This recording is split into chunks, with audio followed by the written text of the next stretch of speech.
Hey, what's up, ladies and gentlemen? It's Tyler. Welcome back to the Everride channel. And today I've just got a quick tip for you when you're planning an adventure ride, a dual sport ride, even a family vacation, or anything like that. I found it while planning the Southwest Utah Everride Discovery Route or the Southwest Utah Everride Loop.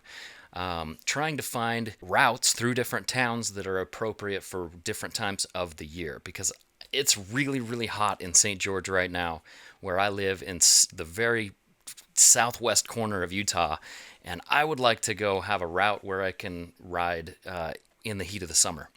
So that's why I've planned this route, and I'll have more information about the swell or sweater, whatever I decide to call it, later on. But for now, I wanted to show you this website because I've got a lot of questions coming in.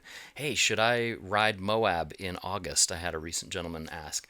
I have a lot of people come out in the middle of summer to St. George and say, man, it's just too hot. They didn't know that it was so hot.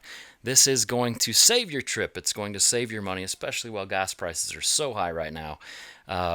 Planning is a big deal.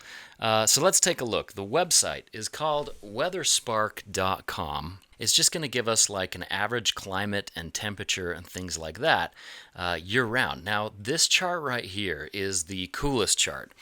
And basically, it's going to show you hourly the averages for the entire year. And you can enter any city in the world in this, and it will give you the information. And so a lot of people are surprised when I tell them, yeah, I do rallies in southwest Utah.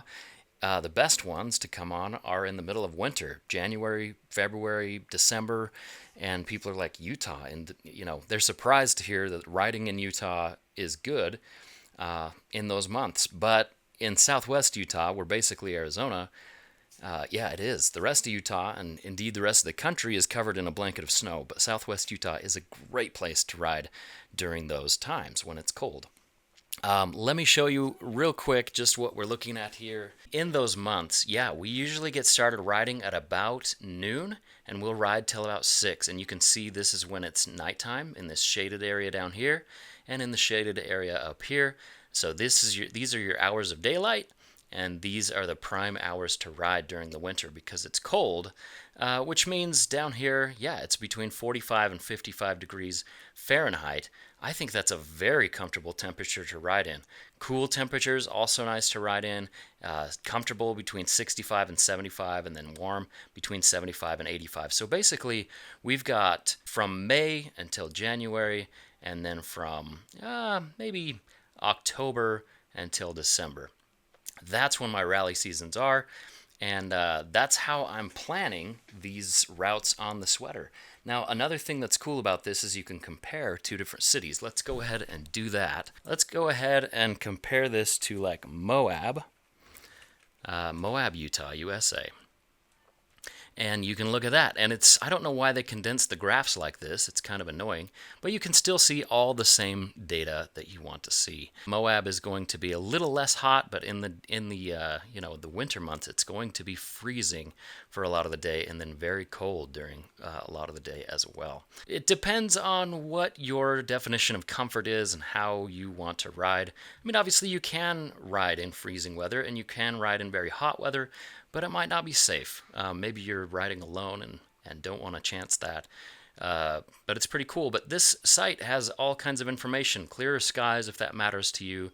Precipitation's a big deal. Maybe you're going to a very rainy area. Obviously, in Utah, we're going to have very little precipitation. Average monthly rainfall to plan on what months that you could go to maybe get that hero dirt, in St. George or Moab, or if you want to avoid the rainfall. Average monthly snowfall, this is also something to look at. In St. George, we get no snow throughout the year, very, very little. Occasionally it will snow, but it's actually not uncommon in Moab to get some snowfall. And hey, have you ever tried to ride slick rock in 1.5 inches of snow? It's not pleasant. So you got to keep that in mind.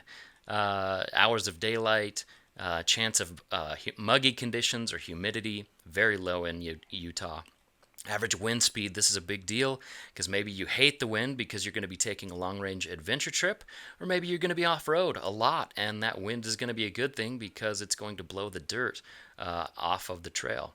So yeah, that's what I'm using to help me plan the Southwest Utah Everride Loop, and to keep things nice and cool for those who will be riding with me, those who want the GPX tracks, and I'll have all that information later as well to put on my website.